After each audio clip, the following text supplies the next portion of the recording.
நடிகை ஷில்பா ஷெட்டி பாலிவுட்டின் முக்கிய நடிகைகளில் ஒருவர். கர்நாடக மாநிலத்தில் உள்ள மங்களூருவில் பிறந்தாலும் அவர் வளர்ந்தது எல்லாம் மும்பையில்தான். தனது 18 வயதில் நடிகையாக பாலிவுட்டுக்குள் என்ட்ரி கொடுத்த ஷில்பா ஷெட்டி தற்போது வரை அங்கு தனக்கென ஒரு தனி சாம்ராஜ்யத்தை உருவாக்கியிருக்கிறார்.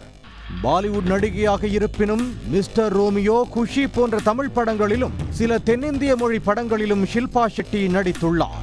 அவரின் கட்டுடலும் கவர்ச்சி நடனமும் ரசிகர்களை கிரங்கடிக்க தவறியதில்லை. பாலிவுட்டின் குயினாக வலம் வந்த ஷில்பா ஷெட்டிக்கு கடந்த சில வருடங்களாக சர்ச்சைகளும் புகார்களும் செக் வைத்திருக்கிறது. அதிலும் குறிப்பாக தொழிலதிபர்களிடம் 60 கோடி ரூபாய் மோசடி செய்ததாக அவர் மீதும் அவரது கணவர் ராஜ்குந்த்ரா மீதும் தொடரப்பட்ட வழக்கு காலை சுற்றிய பாம்பாக அவரை துரத்தி வருகிறது.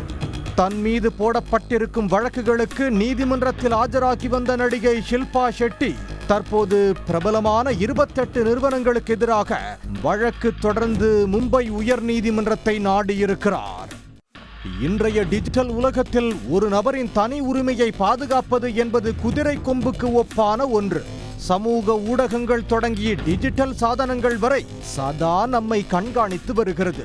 தனிநபர்களின் டேட்டாக்களை விற்று அவற்றின் மூலம் பணம் சம்பாதிக்க பிணம் திண்ணி கழுகுகளாக பெரும் நிறுவனங்கள் சுற்றி வருகின்றன. சாமானியர்களுக்கே இப்படி என்றால் பிரபலங்களை பற்றி சொல்லவா வேண்டும்? அவர்களின் புகைப்படங்கள், வீடியோக்கள் சர்வசாதாரணமாக தவறான நோக்கத்துக்கும் வணிகத்துக்காகவும் சமூக வலைத்தளங்களில் பயன்படுத்தப்படுகின்றன. தனி நபர்களில் தொடங்கி நிறுவனங்கள் வரை நடிகர் நடிகைகளின் அனுமதியின்றி அவர்களின் பெயர், புகைப்படங்கள், குரல் போன்றவற்றை பயன்படுத்தி வருகின்றன. இது ஒரு புறம் என்றால், AI என்ற மாபெரும் தொழில்நுட்பம் மூலம் போலியான வீடியோக்களை தத்ரூபமாக உருவாக்கி சில விஷமிகள் இணையத்தில் உலாவிடுகின்றன. இது நடிகர் நடிகைகள் உட்பட சாமானியர்களின் தனி உரிமையையும் கேள்விக்குறியாக்குவதோடு பல துயரங்களுக்கும் காரணமாகியிருக்கிறது. இதனை எதிர்த்து தற்போது நடிகர் நடிகைகள் போர்க்கொடி தூக்கி இருக்கின்றனர். சமீபத்தில் நடிகை ஐஸ்வர்யா ராய் டெல்லி உயர் நீதிமன்றத்தில் தனது தனி உரிமையை பாதுகாக்க கோரி மனு தாக்கல் செய்திருந்தார். அந்த மனுவை விசாரித்த நீதிபதி தேஜஸ் காரியா நடிகை ஐஸ்வர்யா ராயின் பெயர், புகைப்படங்கள், தொழில்நுட்பத்தை பயன்படுத்தி தயாரிக்கப்படும் படங்களை தனியார் நிறுவனங்கள் பயன்படுத்த தடை விதிப்பதாக அறிவித்திருந்தார். அவரது அடையாளத்தை அவரது அனுமதி இல்லாமல் பயன்படுத்துவது சம்பந்தப்பட்ட தயாரிப்புகள் மற்றும் சேவைகளை அவர் அங்கீகரிக்கிறார் அல்லது ஆதரிக்கிறார் என்று மக்கள் தவறாக நினைக்கக்கூடும். ஒருவரின் தனிப்பட்ட உரிமைகள், படங்கள், பெயர், அவர் படம் போன்ற உருவங்களை எவ்வாறு பயன்படுத்த வேண்டும் என்பதை கட்டுப்படுத்த சம்பந்தப்பட்ட நபருக்கு உரிமை இருக்கிறது. அவற்றை தவறாக பயன்படுத்துவது அவரது கண்ணியத்தை பாதிக்கிறது. எனவே முன்பின் தெரியாதவர்கள் அவரின் படங்களை வணிக ரீதியாகவோ அல்லது தனிப்பட்ட ஆதாயத்திற்காக பயன்படுத்த தடை விதிப்பதாக நீதிமன்றம் அறிவித்திருந்தது. ஐஸ்வர்யா ராயை தொடர்ந்து பிரபல நடிகர் நாகார்ஜுனா தனது தனி உரிமையை பாதுகாக்க கோரி டெல்லி உயர் நீதிமன்றத்தில் மனு தாக்கல் செய்திருந்தார். இந்த வழக்கின் விசாரணை நீதிபதி தேஜஸ் காரியா அமர்வில் நடந்தது. அப்போது நாகார்ஜுனா தரப்பில் ஆஜரான வழக்கறிஞர் பிரவீன் ஆனந்த் நாகார்ஜுனாவை வைத்து உருவாக்கப்பட்ட AIகள் பரப்பப்பட்டு பணமாக்கப்படுவதாகவும், இதுபோன்ற AI வீடியோக்கள் உண்மையில் சட்டவிரோத உள்ளடக்கத்தை பரப்புவதற்கு உதவுவதாகவும், எனவே அவரின் அனுமதியின்றி போட்டோ, வீடியோக்கள், குரல் மாதிரிகளை பயன்படுத்த தடை விதிக்க வேண்டும் என வாதிட்டார். இந்த வழக்கு விசாரணைக்கு பிறகு பேசிய நீதிபதி தேஜஸ் காரியா ஜெனரேட்டிவ் AI-யால் வேகமாக வளர்ந்து வரும் அபாயங்களை ஒப்புக்கொண்டுதான் ஆக வேண்டும் என்றும், குறிப்பாக பிரபலங்களின் ஒப்புதல் இல்லாமல் அவர்களின் படங்கள், குரல், ஆளுமை பயன்படுத்தப்படும் போது அது பெரும் ஆபத்தை உருவாக்கி விடுவதாகவும், ஒருவேளை தவறான நடத்தையுடன் உருவாக்கப்பட்ட அந்த வீடியோ ஆன்லைனில் பகிரப்பட்டாலும் அதை கட்டுப்படுத்துவதில் ஏராளமான சிக்கல்கள் இருப்பதாக கூறியிருந்தார்.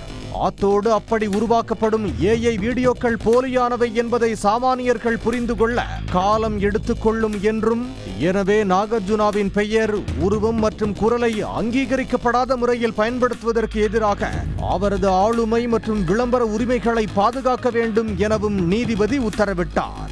ஐஸ்வர்யா ராய், நாகார்ஜுனா போலவே அமிதாப் பச்சன், அபிஷேக் பச்சன், அனில் கபூர் உள்ளிட்டோரும் தங்கள் தனி உரிமையை பாதுகாக்க டெல்லி உயர் நீதிமன்றத்தில் வழக்கு தொடுத்திருந்தனர். அந்த வரிசையில்தான் தற்போது நடிகை ஷில்பா ஷெட்டியும் தனது ஆளுமை உரிமைகளை பாதுகாக்க கோரி மும்பை உயர்நீதிமன்றத்தில் 28 நிறுவனங்களுக்கு எதிராக வழக்கு தொடர்ந்துள்ளார். நவம்பர் 25 அன்று வழக்கறிஞர் சனா ரைஸ்கான் மூலம் தாக்கல் செய்யப்பட்ட மனுவில் அமேசான், பிளிப்கார்ட், மெட்டா மற்றும் எக்ஸ் உள்ளிட்ட பல தளங்கள் ஷில்பா ஷெட்டியின் புகைப்படங்கள், வீடியோக்கள் மற்றும் பிற நிகழ்ச்சிகளில் இருந்து கிளிப்புகளை பிரித்தெடுத்து GIF ஃபைல்கள் மற்றும் காட்சி உள்ளடக்கத்தை அனுமதியின்றி உருவாக்கியுள்ளதாகவும், அவரை கேலி செய்யும் விதத்தில் கேலி சித்திரங்களும் நற்பெயருக்கு தீங்கு விளைவிக்கும் வகையில் ஏராளமான உள்ளடக்கங்கள் உருவாக்கப்பட்டிருப்பதாகவும், இது அவரது தார்மீக மற்றும் சட்டப்பூர்வ உரிமைகளை மீறும் வகையில் உள்ளதாகவும் அந்த மனுவில் குறிப்பிடப்பட்டிருந்தது.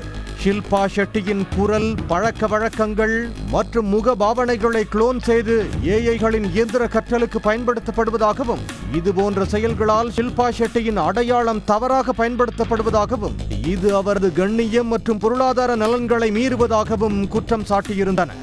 இந்த வழக்கு தொடர்பான விசாரணை விரைவில் நடைபெறும் என்று எதிர்பார்க்கப்படுகிறது. உடனுக்குடன் செய்திகளை தெரிந்து கொள்ள சன் நியூஸ் பெல் ஐகானை கிளிக் பண்ணுங்க.